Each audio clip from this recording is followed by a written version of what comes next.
not a privilege, it's your right, and it will make a difference. Contact Teamsters Local 1932, a powerful and successful labor union in San Bernardino, by visiting teamsters1932.org/organize to start today. Labor unions built the middle class, and the middle class built America. That's the message from Teamsters Local 1932, a strong and successful labor union based in San Bernardino that represents over 14,000 hardworking people across the Inland Empire. The Teamsters are ready to help you organize for better pay, increased benefits, and improved working conditions. Reach out to Teamsters 1932 at teamsters1932.org/organize to speak with an organizer today. One of the best ways to build a healthier local economy is by shopping locally. Teamster Advantage is a shop local program started by Teamster Local 1932 that has brought together hundreds of locally owned businesses to provide discounts for residents who make shopping locally their priority. Everything from restaurants like Corky's to fun times at SB Raceway and much, much more. If you're not currently a Teamster and you want access to these local business discounts, contact Jennifer at 909-889-8377, extension 224. Give her a call. That number again is 909-889-8377, extension 224.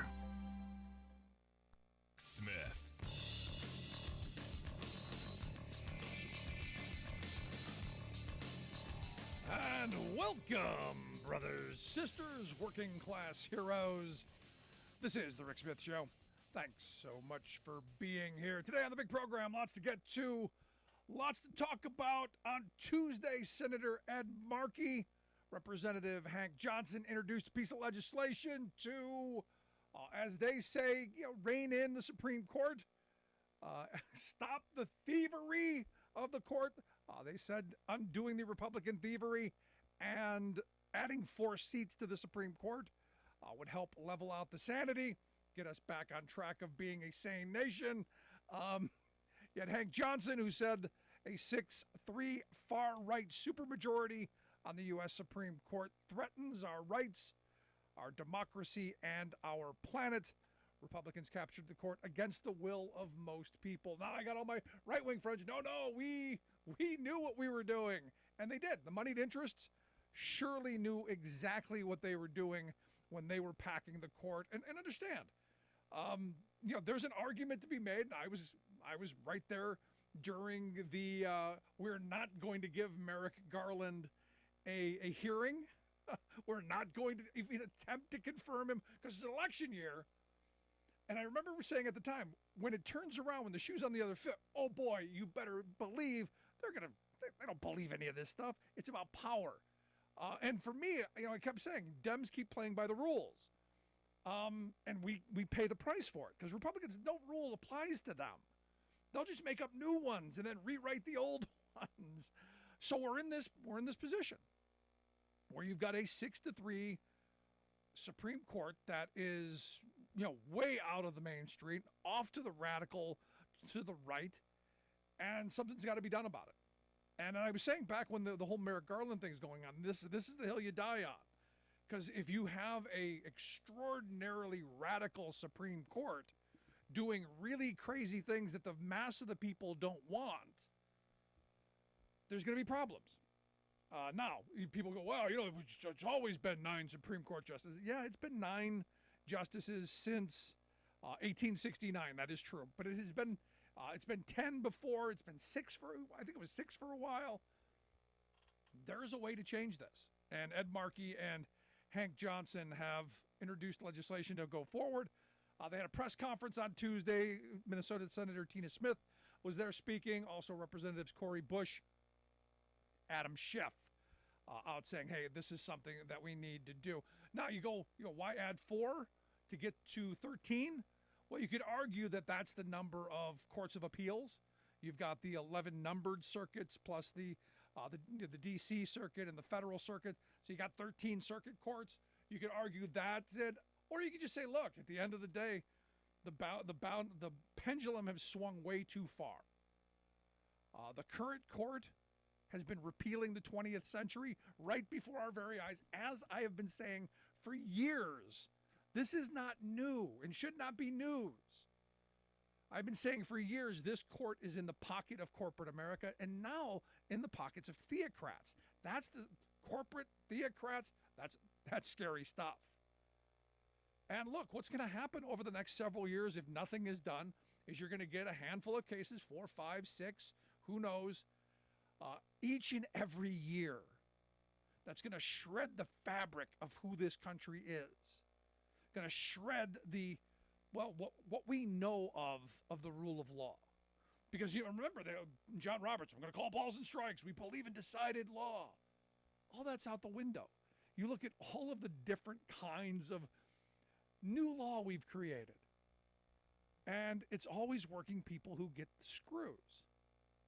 Now, is Markey's and Hank Johnson's legislation unique? No. This happened, once before that I know of. I think it may have happened before, but you go back to the FDR era, where every bit of the New Deal was just being struck down, and we were in the heart of the Lochner era, where if you were hungry enough and desperate enough to work for poverty wages and horrible conditions, it was your liberty. It was liberty of contract, so we couldn't pass maximum hour laws, we couldn't pass minimum wage laws, we couldn't pass safe working condition laws. We could do nothing to help working people because it's your right, it's your liberty, it's your freedom. Hear a lot of the same frames today because you've got this Roberts Court moving in that direction quickly. But, what happened was when Roosevelt proposed this, there's the famous, whether it's accurate or not, this famous story of the switch in time that saved 9, which is a morphism of the stitch in time saves 9, meaning if you fix something before it breaks, it's easier to fix. Well, this is kind of that, where you had this associate justice, oddly enough, named Roberts. But Owen Roberts is a guy who was decidedly on the side of the 4 conservatives. So you had the 5-4 decisions that were shooting down all of these states wanting to pass minimum wage, maximum hour laws. And it was the case West Coast Hotel versus Parish, Minnesota's law for, I think it was for women specifically to have a minimum wage. And he finally, after years, went in the opposite direction. So there was this, people were saying, he had this epiphany, and it was the political change of hearts. It was, because Roosevelt had pushed this court packing that they came to their senses. And this decision, began the end of the Lochner era, where states and eventually the federal government said, hey, maybe we can regulate working conditions. Maybe we can make things better. Now, I mean, we talk to people all the time who think there's this idealized version of the past, and it's not. You go back to this era where you had the 4 justices known as the 4 horsemen. Pierce Butler, James Clark McReynolds, George Sutherland, and Willis Van Devanter. Those are the 4 horsemen of the apocalypse. And then you had the 3 musketeers, Louis Brandeis, Benjamin Cardozo, and Harlan Fiske Stone. And then you had the 2 centrists who were a little bit more to the right, but still considered swing voters. Charles Evans Hughes, the Chief Justice of the time, and this Owen Roberts. And look, the ideological divides aren't any different then or today. It's just that the power of the court is now pendulum way swung to the extreme. And what's believed is that the reelection of FDR in 36 by pretty sizable numbers moved the court to get away from this idea that it's fortress in public opinion, that they were above this, that they actually had to think about it. And this is where I keep coming back to John Roberts today. His legacy is on the line here. History is going to remember this era, and in massive ways. Now, what I do find interesting, Owen Roberts, the Associate Justice from the Switch guy, he evidently burned all of his legal papers and all of his judicial papers. There's no record, no manuscript, no collection of any of the, all burned. And you got to go, why? Because now there's nothing but someone writes a grocery list on a napkin that's in the archives. But we're in this moment, and will John Roberts and the court realize that the public is angry and going to get much more angry? Because look, Roe was that, I think, finally, the thing that woke a majority of people up. That this isn't our grandparents' 20th century anymore. This is a brave new world taking us back 100 years. This is us reliving the good old days of the 80s and 90s and not the 1980s and 90s. This is corporate power. This is theocratic power at its worst. And look, Roe obviously got people's attention, a lot of people's attention. But this court has been stiffing workers for years. The case that I talk about all the time was the Janus decision. The conservative courts, sticking it to public sector unions, decided that, with one decision, they were going to undo 40-some years of decided law. Remember, balls and strikes. Completely overturned 40 years of decided law. Now remember, Roberts, all of them, every one of them, all 9 went and said, you know what? We believe in decided law. It's the law of the land. We're not in the business of legislating. We're not in the business of overturning things. And what are they doing? They're overturning things. For me, one of the most egregious, and it's one that got almost no attention whatsoever. And you go back to the beginning of the Obama presidency, and maybe it was because we were in crisis, but there was the Lilly Ledbetter decision. That this is incredible. I mean, it's one of those things where, as a working person, stop and think about this. The story of Lilly Ledbetter is one of just incredible discrimination. She worked as a frontline supervisor at Goodyear Tire and Rubber. She spent years, 30, 40 years, employed as a manager. When she retires, she finds out that I've been probably paid like 30, 40% less than all of the men. Massive discrimination suit. She's probably got, millions of dollars coming. Takes it to court and wins, because clearly, there's discrimination. She got screwed. What did our Supreme Court decide? Well, that a worker must file discrimination. Got to file a discrimination claim within 180 days of it happening. Now, when it happened was every day for the last 40 years. So she was entitled to 180 days of non-discriminatory pay. The other 40 years, never mind. And these are the kinds of things that don't get much attention, but they matter to working people. I look at the Epic Systems cases. Now, look, I'm not a lawyer. I'm just a dumb truck driver. But this stuff glares out at me.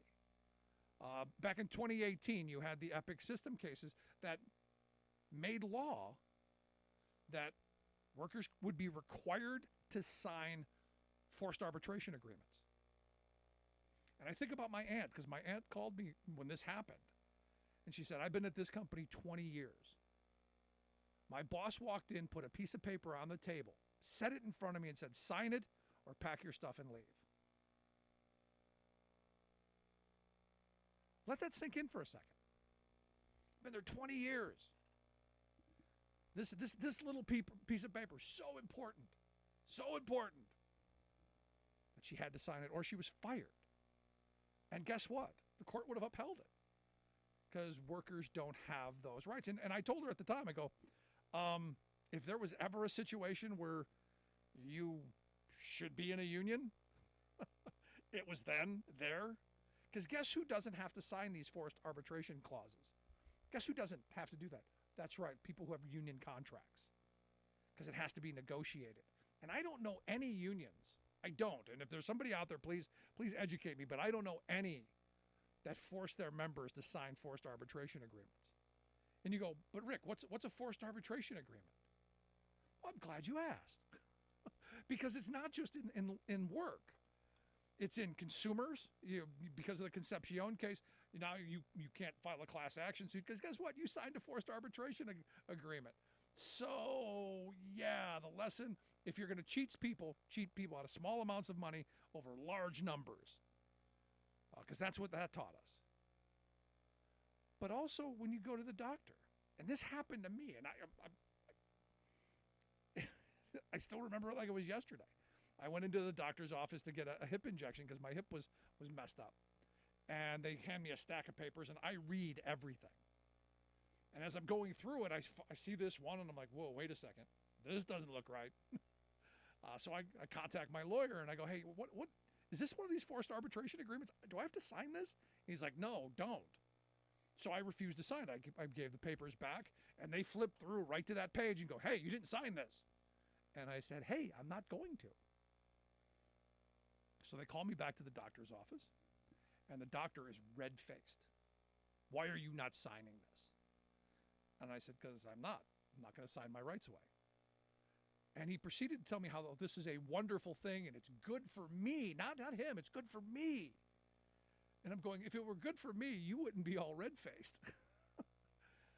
This is the sad reality of what this court has slowly done, and it's going to get worse. So I'm curious. You okay with the direction we're going? Does this Supreme Court have any respectability, any legitimacy at this point, as they are diligently working to repeal the 20th century? I want to hear your thoughts. Email me, rick@thericksmithshow.com. Going to take a quick break. Right back after this.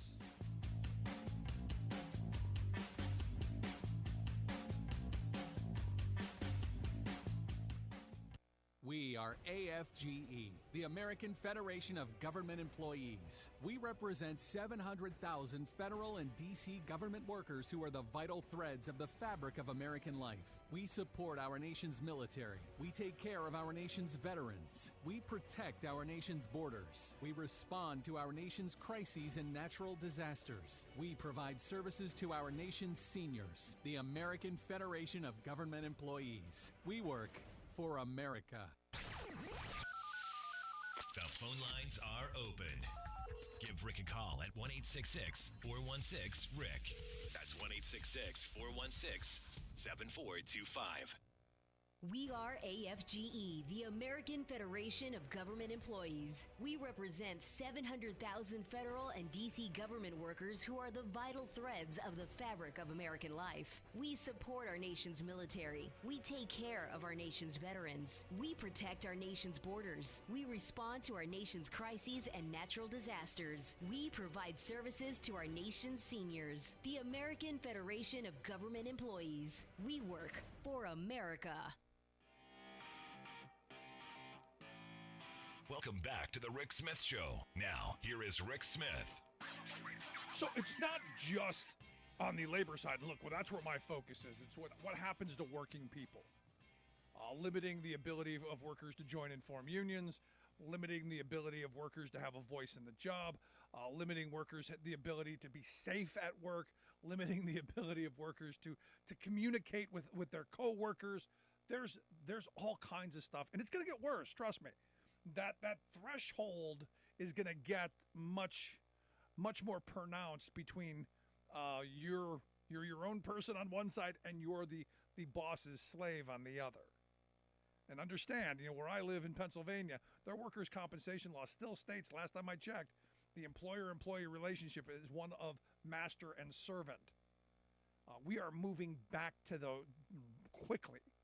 And the fact that this court, I saw a statistic the other day that said in 83% of the cases where the Chamber of Commerce puts in a brief, they win. That's insane. If I'm betting, I'm always going to bet on that side, because these cases are meant to shift power away from you and me and average everyday people to the wealthy and the powerful. And you look at what they've done on voting and elections. I love hearing my conservative friends lose their mind over, the Democrats, they cheat. And you go, what? Have you seen what the conservative Supreme Court has done on gerrymandering, on making speech? Money is speech. Corporations are people. Those are new constructs. Thank you to the Supreme Court. Citizens United gave us corporate people. Voter ID. You go down the list of, Shelby versus Holder, just all kinds of things that have overturned and upended our election systems that have caused real chaos. But, that's just fighting a good fight. And, we could spend all day going through the cases of the last 10 years. And I'm not even a lawyer. This is the part that's frustrating to me, is that I don't think the vast majority of the American people are getting just how bad this court is. We're focused on those big cases. But this is troublesome. Because, as I say, we're heading back to that era of the Lochner era, where if you are desperate, if you're hungry, if you're willing to work for poverty and desperation wages, it's your choice, it's your right, it's your freedom, it's your liberty. It's insane. Want to hear your thoughts? Email me, rick@thericksmithshow.com. Let's go to the phone. Got Alice on line 1. Alice, how are you?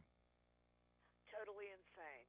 Predictable. Which goes along with the Supreme Court, because where else are corporations people, but people don't have rights if they are female?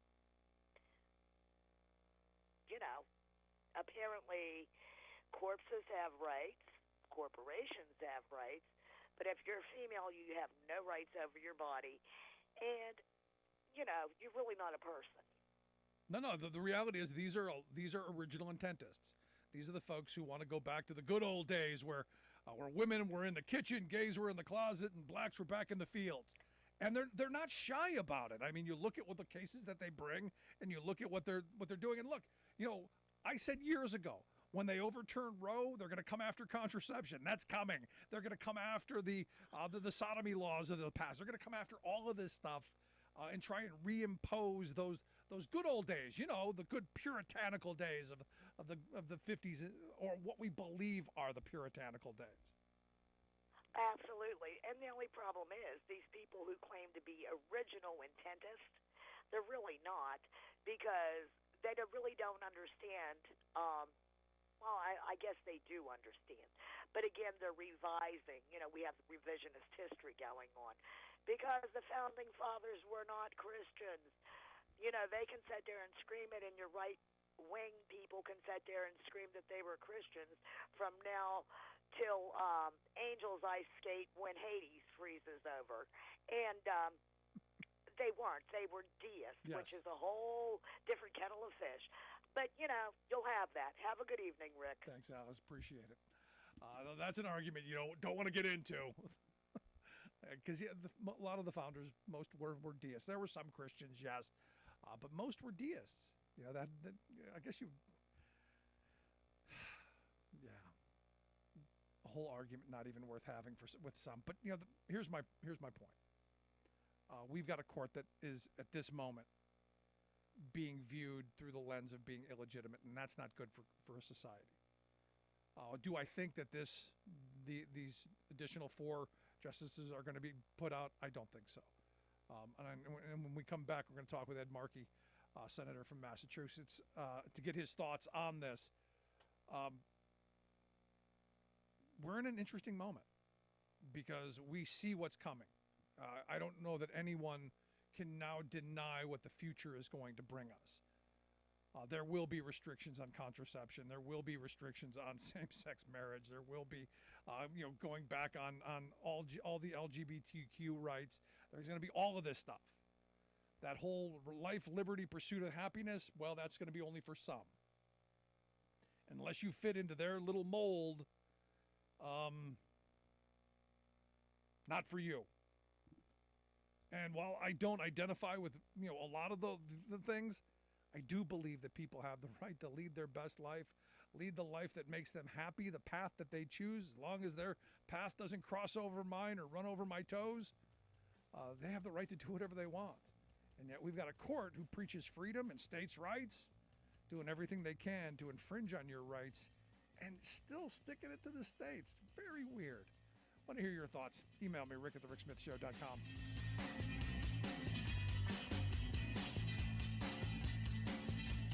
I'm Rick Smith, and this is Labor History in 2. On this day in labor history, the year was 1980. That was the day 4,000 strikers and their supporters gathered for the March for Dignity and Respect in Laurel, Mississippi. Over 200 mostly black women members of the International Chemical Workers Union Local 882 had been on strike against Sanderson Farms chicken processing plant for 15 months. Trade unionists from as far away as Cincinnati, Memphis, and North Carolina came to march in support. Sanderson Farms had cleared $58 million in profit, but paid workers just $3 an hour. The women demanded a contract that included more control over assembly line speed, overtime pay, and insurance. They complained of desperately low wages, inhumane working conditions, and even the inability to use the bathroom when necessary. Workers were given only gloves and an apron once a month, and a file to sharpen their often dull and rusty scissors and knives. They often referred to the processing plant as the plantation, where sexual harassment was rampant. Women workers often found themselves given dangerous assignments or even fired if they didn't put up with sexual advances of their foreman. Workers maintained that strike breakers from the community were desperately poor and threatened with violence if they quit by local Ku Klux Klansmen who worked as supervisors at the plant. Some were known to have been involved in the murder and or intimidation of civil rights workers in decades past. The plant had been organized in 1972, but was extraordinarily weak. Nonetheless, women strikers understood that the union still served as an invaluable resource in the midst of a largely unorganized South. By the following February, the NLRB ruled that Sanderson had to resume contract negotiations and allow strikers to return to their jobs. Labor History in 2 brought to you by the Illinois Labor History Society and The Rick Smith Show. There's a common political refrain among Texas progressives. Thank God for Mississippi. Our own state government, run by corporate lobbyists and right-wing nutballs, is a notorious hellhole for efforts to provide even a little more fairness for the poor, the working class, and the environment. So, Lone Star progressives need some straw to grasp to keep from tumbling into the ditch of total despair. Mississippi has been that straw. No matter how mingy our state officials are, Texans can count on the Magnolia State to be one digit worse. But have mercy, Texans are suddenly in danger of losing our reputational buffer, for Mississippi is close to making a momentous upgrade this election year. An unabashed working-class Democrat with a program of for-the-people reforms and an anti-plutocrat campaign for governor has already pulled even with a right-wing incumbent. Brandon Presley is the upstart's name, a little D Democratic populist elected at 23 years old to be mayor of his small hometown where he still lives. He's now in his fourth term as a highly effective, widely popular member of the State Utility Commission. There, he has successfully battled the electric power giants and telecom profiteers on behalf of everyday ratepayers, workers, and the environment. Presley, who actually is an Elvis cousin, is not a pure liberal. He's pro-gun and anti-choice. But this is Mississippi, and while it's essential to strive for the pure light of liberalism, a multiracial majority of workaday Mississippians see Presley as a pure champion of basics they've long been denied, from health care to voting rights.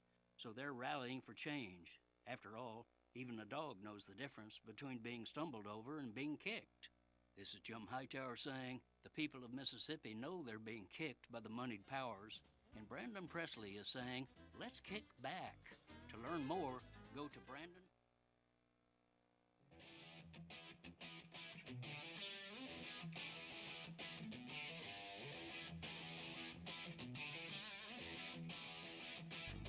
Welcome back to the Rick Smith Show. Now, here is Rick Smith. So on Tuesday, Massachusetts Senator Ed Markey and Georgia Congressman Hank Johnson held a press conference to announce legislation to expand the Supreme Court from the current 9 to 13. The idea being the stated goal, restore legitimacy to the court. Can you believe we have to talk about this in this day and age? But here we are.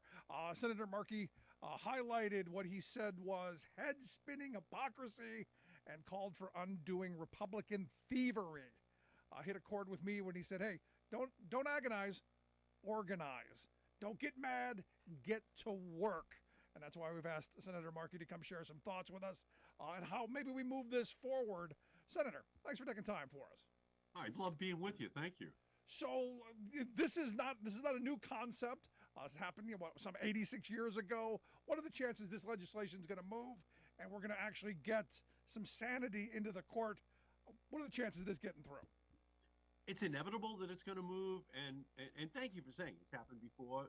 Originally, the Supreme Court only had 6 members on it. It's determined by Congress, not by the Constitution. And Abe Lincoln actually expanded it to 10 seats.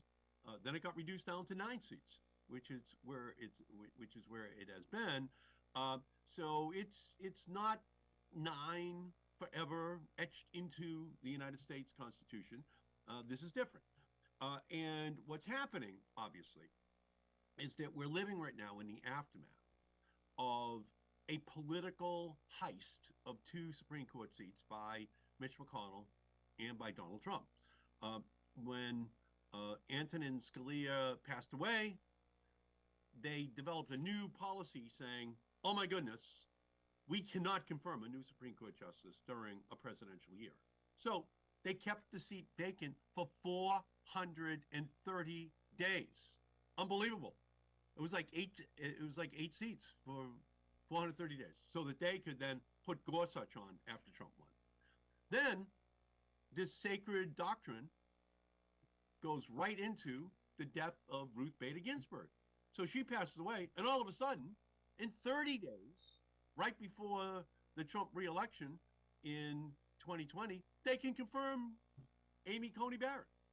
30 days, not 430 days. Right. So that's hypocrisy on stilts, and they swiped the 2 seats. Well, what are the consequences? Well, the repeal of Roe versus Wade, reducing safety measures for gun laws, and ultimately all union rights will be on the table, as will health, as will safety laws. They're all going to be now on the table for a radical right-wing 6-3 majority in the Supreme Court. And what we need to do in order to rectify this heist is to increase the number of justices by 4 up to 13, and then that will restore the balance that otherwise would have existed if the Republicans had not stolen those seats. It would be 7-6, and then we can begin to restore precedent, restore some semblance of respect for what our country has become, and not this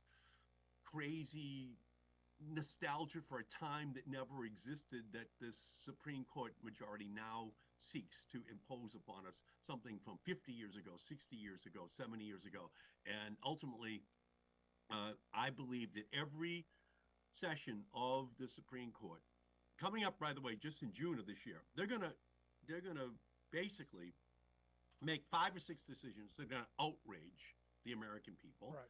Then next June, they're going to do the same thing. And it's all going to build towards more and more members of the House and Senate signing on to the bill to expand the court and putting it on the ballot for 2024 as a big issue that all Americans are going to have to reckon with as they're going into the ballot box. Yeah, I think it's important, as you pointed out, there are a lot of big things that get the attention. And when I talk to my conservative friends, you go, yeah, okay, fine, you're against the abortion rights, but all of these other things, all of this corporate stuff, the Roberts Court, in my view, probably the most corporate court in the history of our country. I saw a thing the other day that said when the Chamber of Commerce puts in a brief on any case, they win almost more than 3/4 of the time, upwards of 80% of the time they win. You said union rights are on the chopping table, safe working conditions, all of this stuff that applies to working people every day that never gets the headlines. And I think that's stuff that has to be pointed out as well. The entire 20th century is on the chopping block. Every single worker safety, job protection, union protection law is going to be on the table. They now have a home court advantage, a home Supreme Court advantage, and they're going to win every single time. Corporate America. Well, what do you say to this? Undermine those rights. What do you say to the argument? Look, Senator, the Republicans just played the game better. They out-organized, they out-funded. They, for decades, have funded right-wing think tanks and media outlets and, the Federalist Society. They've got the infrastructure to build this juggernaut. They've just done it better. What do you say to that argument? I say that we've got to do it better ourselves. That's why we have to expand the court. Now, people say, well, that is unseemly. We shouldn't do that. My answer is, when bullies steal your lunch money down the schoolyard, if you don't do anything about it, they're going to come back over and over and over again stealing your lunch money. So we've got to fight back. And the way to fight back, the way to stand up to bullies here is to expand the court, to take back control that legitimately belongs in Democratic hands. Now, what's interesting to me, and I had a conversation a couple of years ago with a conservative who told me, actually it was the night that Trump was elected, said it's going to be interesting watching liberals become states' rights people and people learning just how important the Supreme Court is. And this was well before a lot of this stuff was in the headlines. And you look today, the anniversary of the Brown versus Board of Education decision. You go in a couple of weeks, you're going to have the Loving anniversary of the Loving decision. All of this stuff that we take for granted, that's popular in the public, that people want, this court could conceivably overturn in the coming years, as weeks, months, and years, as you pointed out. We went 100 years after the Civil War thinking we had a 14th Amendment, a 15th Amendment, thinking that we had a right to vote for all blacks in our country. Didn't happen. It took Martin Luther King Jr., took people like Thurgood Marshall being put on the Supreme Court, who was the lead lawyer in Brown versus Board of Education, by the way, in 1953, in order to begin to implement what the promise was of the Civil War in terms of protecting the rights of minorities in our country. So that's something that really sticks in the craw of these very conservative, especially red state Republicans who want to go back to a time before the civil rights movement. And so, if we're not going to fight, then we're going to betray the legacy of all of those who stood up in the 50s and 60s in order to expand procedural and substantive due process in our country. And so that's our challenge right now, generationally. We're up. It's our time. We have to fight the same way that those great leaders in the 60s fought. You're listening to the Rick Smith Show here with Senator Ed Markey. You want to check out his website, markey.senate.gov. We'll get links out on social media, how you can do that, and maybe get involved in pushing. Don't be agonizing, organizing. It's what we need to be doing. Now, here's the thing. You've been in the Senate for a number of years. You've been in government for quite a number of years. We keep hearing this word conservative being thrown out. These are not my grandparents' conservatives. These folks right now are radicals who want to completely change the face of this country into a corporatocracy or an oligarchy, however you want to frame that. And I think it's important that we start calling this kind of stuff out in very loud ways. Exactly right. Conservative really means, in the traditional sense, that you respect precedent. You respect what has happened in the past. All we have to look at is the Dobbs decision. You're repealing Roe versus Wade. That was a 49-year-old precedent that our country had come to accept as the law of the land. But Alito, all of them, they really don't care. It was pre-packaged. They were going to repeal it. And there's a lot more that they're going to repeal as well. It's on the agenda, actually. Justice Thomas, in his concurring opinion with Alito on the Dobbs decision, said that, we should also be talking about contraception and access to contraception as well. It's just crazy. It wants to go back to 1958, wants to go back to a time before all of these rights had been kind of enshrined into our constitutional framework by the courts of the 60s, 70s, 80s, and on. So it's a historic challenge. There's never been a time like this. It's an illegitimate Supreme Court. The Federalist Society has handpicked these judges, and they're going to go systematically through every single area of American life, pull up a case from below, most likely from southern states, from Texas, Louisiana, Arkansas, and then they're going to rule 6-3 to repeal a statute under which we've lived for generations. You brought up Clarence Thomas. The joke has always been, and for years of the Roberts Court, that they're bought and paid for by big moneyed interest.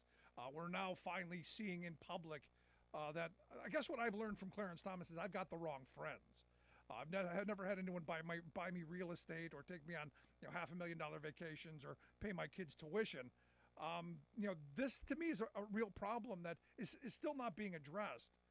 Is there a way forward on holding these justices accountable, even while we're talking about expanding the court? Well, I believe that Justice Thomas should resign, obviously. And I believe that there should be an adoption of a real code of conduct on the Supreme Court. And if they don't, I believe that Congress should impose a code of conduct on them. Here's the thing, Senator. Here's my problem. This idea that I didn't know how to fill out the form, or I was told I didn't have to.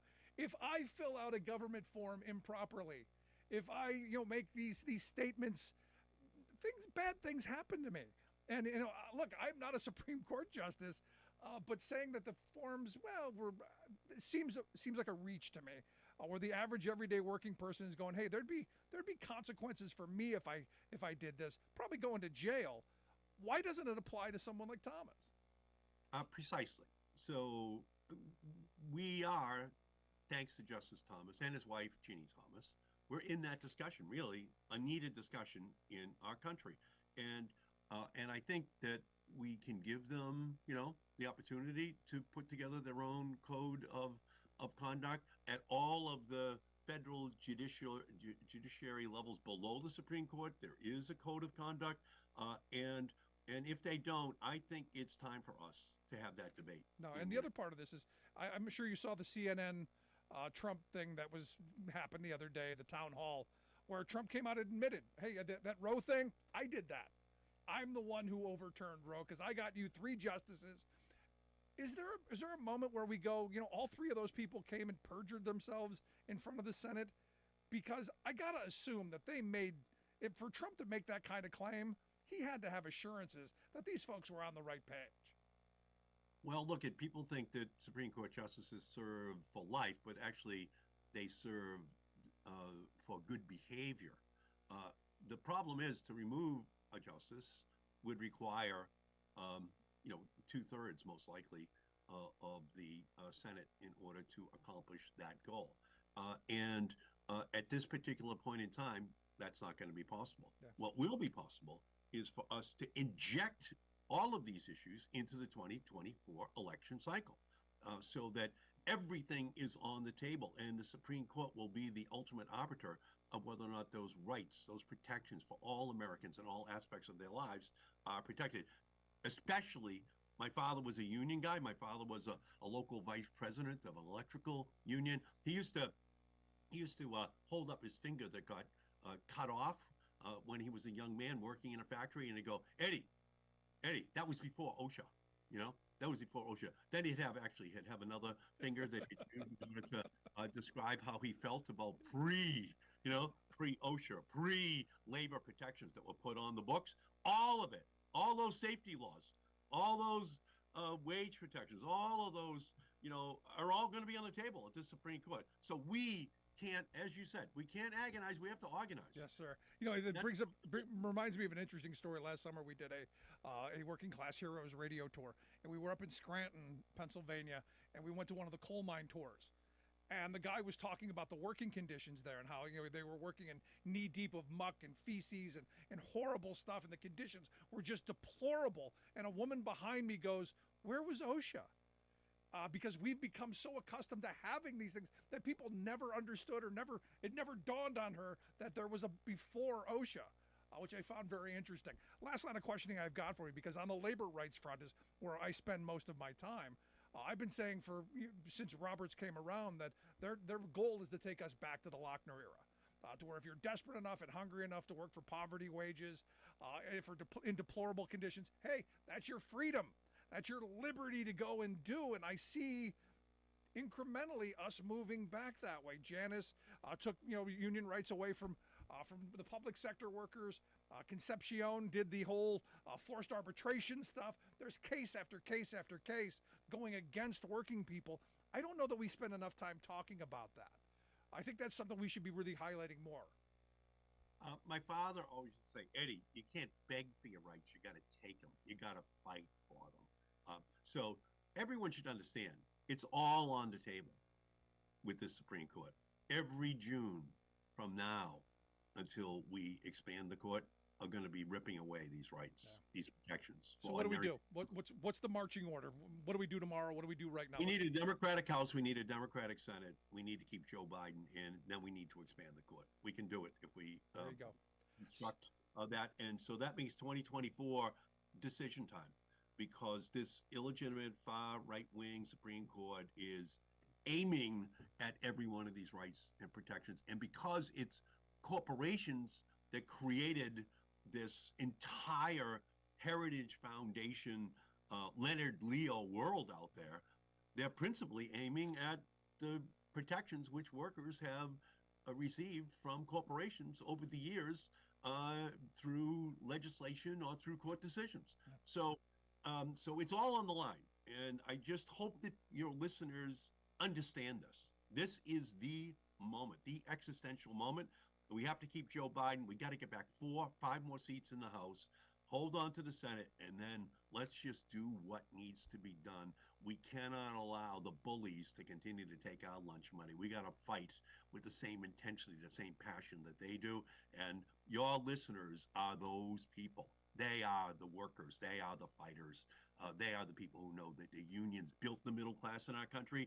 And right now, the Supreme Court is intent on taking away all of those protections, all of those guarantees that have been put on the books over all of these past decades. Senator, I appreciate the time. I hope you'll come back and share some more thoughts with us down the line, and best of luck getting this through, something we desperately need. Thanks so much. Love being with you. Thank you. Thanks for what you do. Senator Ed Markey. Check out that website, markey.senate.gov. We'll get links out on social media. I can do that. Gonna take a quick break. Right back after this. Stick around. Listen to The Rick Smith Show. We're working people from the top. Rick Smith, and this is Labor History in 2. On this day in labor history, the year was 1954. That was the day the U.S. Supreme Court handed down their decision in Brown versus Board of Education of Topeka. In the unanimous decision, the court declared that racial segregation in public education was illegal. The case was filed for Linda Brown, a student who had been denied enrollment in her local elementary school because she was black. The court's decision overturned the concept of separate but equal. This legal basis for discrimination and segregation had been established by the Supreme Court earlier in their 1896 Plessy versus Ferguson decision. The Brown decision overturned nearly 6 decades of legally sanctioned racism. The American Federation of Teachers filed an amicus brief, or friend of the court brief, in support of the Brown family. The union's motion stated, quote, "The American Federation of Teachers, whose 60,000 classroom teacher members represent the group which does the actual work of teaching the nation's children, is committed to a practice of complete equality between teachers and children of every race. This principle is written indelibly in its Constitution and bylaws." In addition, the United Federation of Teachers of New York City also filed a brief with the court in support of Brown. Even after the court's decision, school desegregation did not come easy. Mobs of angry white Southerners showed up at schools to protest the admission of black students. In 1957, the National Guard had to protect 9 black students attempting to enroll in school in Little Rock, Arkansas. The United Teachers Union led the American Federation of Teachers to expel Southern Union locals that refused to abide by the desegregation decision. The Brown decision helped to launch the civil rights movement. For more information, go to laborhistoryin2.com, like us on Facebook, follow us on Twitter at laborhistoryin2. You're listening to The Rick Smith Show, where working people come to talk. Want to get to a couple of quick emails. Carl, listening on KTNF in Minneapolis, says, Rick, I didn't hear you once mention Clarence Thomas and all of the ethical scandals he is involved in. Doesn't this alone render the court illegitimate? And look, as I said, if it were any one of us, if it were you, if it were me, if we screwed up these forms, if we just said, hey, someone told me I didn't have to, they'd feed and house and clothe us. That's what they would do. The reward for doing that would be a residence. It'd be small, cramped. You'd probably have a roommate, but you three hots in a cot. There's no chance Thomas is going to be held accountable for all of the stuff that he's done. And I don't know what reasonable person looks at what Clarence Thomas did and say, oh, that's okay. I don't know how he can justify it. Understand, I don't know how you go, yeah, I took a $500,000 vacation because he's my buddy, he's my friend. He lets me use his yacht whenever. It's kind of like your neighbor letting you use the yard rig. Same thing, multi-million-dollar yachts, leaf blower. Same thing, it's just how it is. But then again, my neighbor never paid for my kids' tuition either. Never bought real estate to improve. I mean, there's so much here that you go, how could anybody look at what Thomas has done and not say he's got to go? And his wife is a whole nother monster story. The hundreds and hundreds of thousands of dollars that have been funneled to her from these right-wing groups. I know. As I've been told, it's this incestuous pool in which they live. They're not buying their access. They're treating their friends well. They're good friends. They want to see their friends do well. Now look, the Supreme Court situation we're in, you can thank the organization, and I keep coming back to this, and Senator Markey brought it up too, Leonard Leo and the Federalist Society and the organizing that conservatives have been doing, big moneyed interests have been doing for decades. From high school, from first year in college, all the way through law school, creating an environment where they're grooming the next justices, the next people who are going to sit on the bench. It's all about feeding. It's all about feeding them, and very, very well. I guess look, who could turn down a $500,000 vacation? I had someone ask me, "Would you turn it down?" I'm like, no, of course not. Am I an idiot? But there's a difference between me, a guy sitting behind a microphone on the radio, and a sitting U.S. Supreme Court justice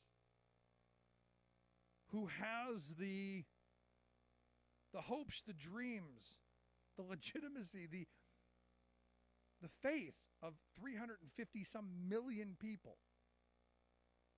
And he's betrayed them. Seems simple. Brian also sent me an email, said public trust in the institution of the Supreme Court has been plummeting.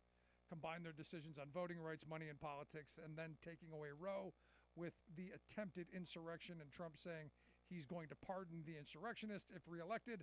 This feels like it's an aspect of a larger slide towards extremism in this country. Do you think? We've been seeing this kind of extremism. If you go back to 92 and you go, Pat Buchanan's speeches were better in their original German, that was kind of a slide away from, conservative thought of the day. We have jumped the shark again and again and again. This is like a hurdling of the sharks of how far this Republican Party has gone from even the Buchanan era. So this idea that the court has legitimacy left, sorry, I'm not buying it. So how do we save it? A conservative would tell me, got to kill it. That's what my conservative friends say. You got to kill it to save it, much like the argument about Social Security. The only way we can save Social Security is if we change everything about it. Destroy it all. What do you think? I got to tell you, I don't have great hope for this court. And unless we get our heads collectively around the idea that elections matter, because I remember the 2016 election. I remember walking the line of voters ready to vote and having conservative after crazy MAGA hat wearing nutcase tell me it's all about the Supreme Court. Don't care about any of Trump's problems. It's all about the Supreme Court. Why? Because they knew. They had been trained by right-wing media to understand the court is where the power is. Changing the laws to justify your crimes, that's where the power is. Want to hear your thoughts? Email me, rick@thericksmithshow.com.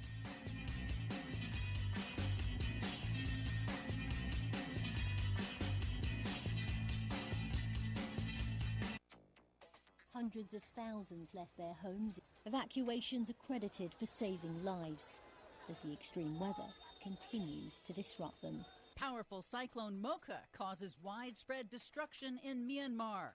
It'll cost $30 billion to clean up abandoned oil and gas wells in the Gulf of Mexico alone. Plus, make a major step forward in the climate crisis, protecting public health. Biden EPA unveils new rules to clean up carbon pollution from the nation's power plants. All of those new rules and more straight ahead from BradBlog.com. I'm Brad Friedman. And I'm Desi Doyen. Stand by for 6 minutes of independent green news, politics, analysis, and snarky comment.